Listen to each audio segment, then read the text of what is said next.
Hello everyone, welcome to topper learners guys. आज हम वो क्वेश्चन करने वाले हैं जो कि बहुत इंपॉर्टेंट है आपके एग्जाम पॉइंट ऑफ व्यू से फाइनल में। और वीआई ग्राफ पे ओम्स लॉ पे एक क्वेश्चन रहता ही रहता है। मैक्सिमम टाइम देखा गया है कि एक क्वेश्चन यहाँ से आता है। ये क्वेश्चन बहुत इजी है और ये वो क्वेश्चन है जो 2016 के बोर्ड टर्म 1 में पूछा गया है, जो आपको दिख रहा है मेरे सर के पीछे भी है और क्वेश्चन नंबर 10 है। तो इससे रिलेटेड जो क्वेश्चन बनते हैं, दो तीन टाइप के क्वेश्चन, उस क्वेश्चन को आज करने वाले हैं हम। जो लोग पहली बार विजिट कर रहे हैं प्लीज कर दीजिए चैनल को सब्सक्राइब और ज्यादा से ज्यादा लोगों को शेयर कीजिए। तो क्वेश्चन आपके सामने है, इसको पढ़िए और आंसर करते हैं हम लोग। देखिए क्वेश्चन जो है यहाँ पे आपका क्वेश्चन है, study the VI graph for resistor shown in figure and prepare a table showing a value of I in ampere corresponding to 4 different value of volt। ठीक है, find the value of current for the voltage 10। how can be determine the resistance of resistor from the graph। ठीक है, ये question है आपका। कह रहा है कि आप एक ग्राफ प्लॉट कीजिए, स्टडी द ग्राफ। ये आप ग्राफ को देखिए और देखने के बाद shown in figure, prepare a table आपको बनाना है शोइंग द वैल्यू आई जो है एम्पेयर में है और कॉरस्पॉन्डिंग वैल्यू ऑफ वोल्टेज उसका वोल्ट में है। और find the value of current, I निकालना है जब वोल्टेज आपका कितना है 10 है। ठीक है, उसके बाद हाउ कैन वी डिटरमाइन, हम कैसे डिटरमाइन कर सकते हैं resistance of resistor from the graph से हम रेसिस्टेंस आर की वैल्यू कैसे निकाल सकते हैं, ये पूछ रहा है। तो इसको बनाने के लिए एक सर्किट बनाना पड़ेगा हमको। वो सर्किट इस तरीके का होगा, एक रेसिस्टेंस हमको लगाना होगा और ये आपका वेरिएबल रेसिस्टेंस के लिए सर्किट में हम रियोस्टेट लगाते हैं, जो ओम्स लॉ वाला सेटअप है आपका। और ये आपका बैटरी हो गया, क्या हो गया, सेल और बैटरी। ठीक, ये निगेटिव टर्मिनल, ये पॉजिटिव टर्मिनल, ये इससे जुड़ा हुआ है, ये इससे जुड़ा हुआ है। ठीक है, अब यहाँ पे हम की लगा सकते हैं, की लगा दिए। की लगाने के बाद एम मीटर लगाना नहीं बोले क्योंकि आई मेजर करना है हमको। तो ये एम मीटर हो गया और ये कनेक्शन हो गया। ये आपका रेसिस्टेंस हो गया और रेसिस्टेंस के पैरेलल में होता है वोल्टेज, क्योंकि इसी का हमको वोल्टेज मेजर करना है। इसको ए नाम दे दीजिए, इसको बी नाम दे दीजिए। ये जो है आपका इस तरीके का रहता है वेरिएबल रेसिस्टेंस, रियोस्टेट बोलते हैं। तो ये आपका लेबल्ड करना है, रियोस्टेट हो गया, ये हो गया रियोस्टेट, ये हो गया आपका बैटरी। ठीक है, ये की प्लग स्विच, की प्लग टाइप, ये हो गया एमीटर, ये हो गया रेसिस्टेंस और ये हो गया आपका वोल्ट मीटर। ठीक है, तो सर्किट आपका प्रिपेयर हो गया। ठीक है, यहां पे फाइन, ठीक, shown in figure prepare a table, circuit हो गया। यहाँ पे सर्किट नहीं भी ड्रॉ करते तो चलता, टेबल बनाने बोल रहा है तो टेबल बनाइए, लीजिए टेबुलेशन कीजिए वैल्यू इसका टेबल बनाना है। कुछ इस तरीके से बनेगा टेबल यहाँ पे बन जाएगा। एक में वोल्टेज लेना है और एक में करंट लेना है। यहां ले लीजिए वोल्टेज, यहां ले लीजिए आई। वोल्टेज वोल्ट में है और करंट एम्पेयर में है। ठीक है, पहला वैल्यू देखिए 0 पे 0 है तो 0 ले लीजिए, 0 हो गया ये भी। दूसरा वैल्यू जो है, दूसरा वैल्यू देखिए कितना है, 1 पे 2 है। अगर करंट 1 एम्पेयर है, करंट कितना है, करंट 1 एम्पेयर है तो वोल्टेज 2 है, तो करंट 1 वोल्टेज 2। उसके बाद करंट 2 है तो वोल्टेज 4, करंट 2 है तो वोल्टेज 4, करंट 3 है तो वोल्टेज 6, करंट 3 है तो वोल्टेज 6। उसके बाद करंट 4 है तो वोल्टेज 8, करंट 4 है तो वोल्टेज 8। क्लियर, ड्रॉ कर दिए।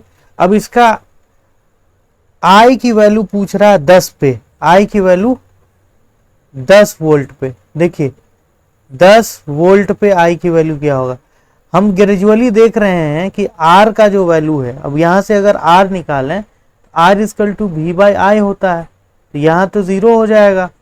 उसके बाद ये वी बाई आई 2/1, तो क्या हो जाएगा 2। इसका 4/2 करेंगे तो ये भी क्या हो जाएगा 2। 6/3 करेंगे तो ये भी क्या हो जाएगा 2, और 8/4 करेंगे तो ये भी क्या हो जाएगा 2। ठीक है। अब अगर वोल्टेज आपका दे दिया 10, आर की वैल्यू तो पता चल गया हमको, आर कितना है 2 आ गया, आर 2 ओम हो गया। अब वोल्टेज हमारा गिवन है तो V है आपका 10 वोल्ट और R भी हमको पता चल गया 2 ओम है, तो I 10 वोल्ट पे I क्या होगा, I इक्वल टू होगा V बाई R। तो V कितना आपका 10, R कितना है 2, ये कितना आ गया 5। आप डायरेक्ट भी बता सकते थे लेकिन आपको कॉपी में सोल्व करके बताना है, तो ये क्या हो जाएगा आपका 5 एम्पेयर हो जाएगा। तो जब यहां पे जोड़ दीजिए, जब 10 वोल्ट होगा तो ये पूछ रहा था, तो इसका वैल्यू कितना हो जाएगा, इसका value V equal to R equal to V by I equal to V by R। तो V हमारा 10 दिया था और R हम यहां से निकाले, R कांस्टेंट रहता है तो 2 ही होगा इसका, इसलिए यहां पे कितना आ जाएगा 5। कितना आ जाएगा ये 5, इसमें नहीं है कोई आंच। Clear.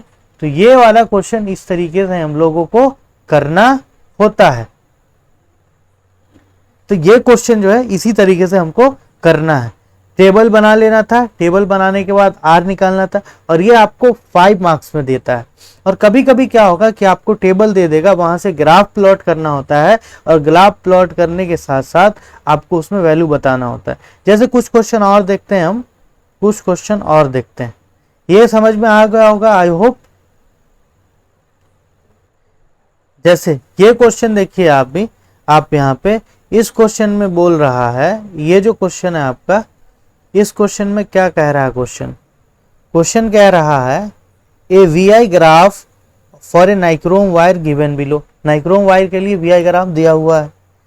What would we infer from this graph, इस ग्राफ से आप क्या इंफॉर्मेशन लेते हैं, क्या समझते हैं। ठीक है। Draw label circuit diagram to obtain such graph. ये 2020 में पूछा है आपके एग्जाम से 2 साल पहले। देखिए इससे आप क्या समझते हैं, सर्किट डायग्राम ड्रॉ करना है, तो सर्किट तो उस वाले क्वेश्चन में भी आपको बता दिए थे, और यहाँ पे भी आप देख लीजिए, वही ओम्स लॉ वाला सेटअप बना देना सर्किट के लिए। यहाँ पे रेसिस्टेंस हो जाएगा,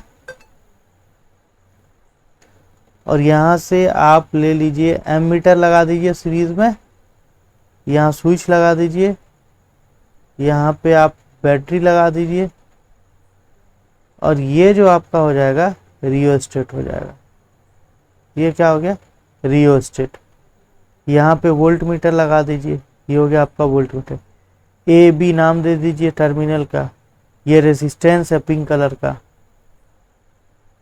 ठीक। ये एमीटर। लेबल्स तो देख ही लिए थे आप लोग, लेबलिंग करना तो देख ही लिए थे।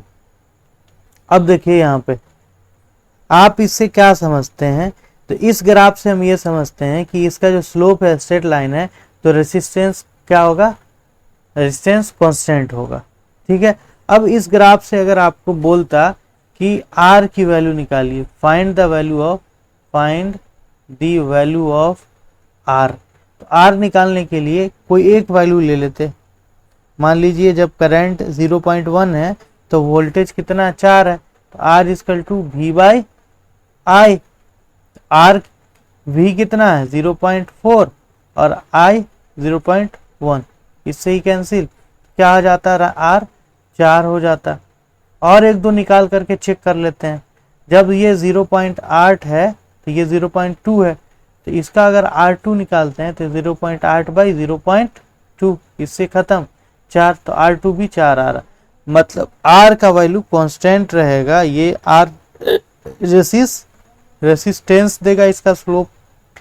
इसका इसमें आपको क्या लिखना है इसका answer, this graph is for V graph and from this graph we conclude that the slope of this graph is a straight line and the slope of vi graph is give the value of resistance which is constant। Clear clear है, समझ में आ गया। तो दूसरे type का question आप देखें, ये जो आपका है वी ग्राफ से सेकेंड टाइप का क्वेश्चन है और ये क्वेश्चन पूछता ही है। एक क्वेश्चन और हम लोग देखते हैं इससे रिलेटेड कैसा आता है, इससे रिलेटेड क्वेश्चन और देखते हैं कैसा एग्जाम में आता है। ठीक है, तो दो क्वेश्चन तो समझ लिया ना आप। अब देखते हैं एक और क्वेश्चन। ये जो क्वेश्चन है आप इस क्वेश्चन को देखिए, ये एक तीसरा टाइप का क्वेश्चन है जो वी ग्राफ से पूछता है। देखिए एक क्वेश्चन यहाँ पे है, इसको पढ़ते हैं हम लोग और करने की कोशिश करते हैं। ये एक आपका तीसरा टाइप का क्वेश्चन है वी ग्राफ पे। A student plot a V graph for 3 sample of nichrome wire. ठीक है, 3 सैंपल ऑफ नाइक्रोम वायर से कोई स्टूडेंट है जो ग्राफ ड्रॉ किया, प्लॉट किया 3 sample of nichrome wire with a resistance R1 R2 R3 R1 R2 and R3। Choose the following statement that holds true for this graph. देखिए इस graph के लिए कौन सा स्टेटमेंट सही है। तो इसमें सबसे पहली चीज आपको देखना है कि ये जो ग्राफ है इसका वर्टिकल पे क्या है, आई है और हॉरिजॉन्टल पे भी है। तो R बराबर होता है V बाई आई। ठीक, तो ये जो है I बाई V है, तो 1 बाई R अगर करें तो I बाई V हो जाएगा। तो इसका स्लोप अगर निकालते हैं तो रेसिस्टेंस का उल्टा देगा। ठीक है, अब देखिए यहाँ पे जो वैल्यू है इसमें पूछ रहा है कौन सा स्टेटमेंट, R1 बराबर है R2 के और R1 R2 और R3 यहाँ पे हो जाएगा। R1 R2 R3 तीनों सेम है, ये तो सेम है नहीं। दूसरा बोल रहा R1 जो है वो बड़ा है R2 से और R2 बड़ा है R3 से। ठीक है, R1 I बाई V। और तीसरा बोल रहा R3 बड़ा है, R2 बड़ा है, R1 बड़ा है। सबसे छोटा R1 है, फिर R2 है, फिर R3 है, और ये R2 R1 और R3। देखिए सीक्वेंस जो होगा आपका वो तो R3 R2 R1 का होगा, R3 R2 R1। अब देख लीजिए या तो ये हो सकता है या तो ये हो सकता है। तो इसमें हम देखते हैं कि सबसे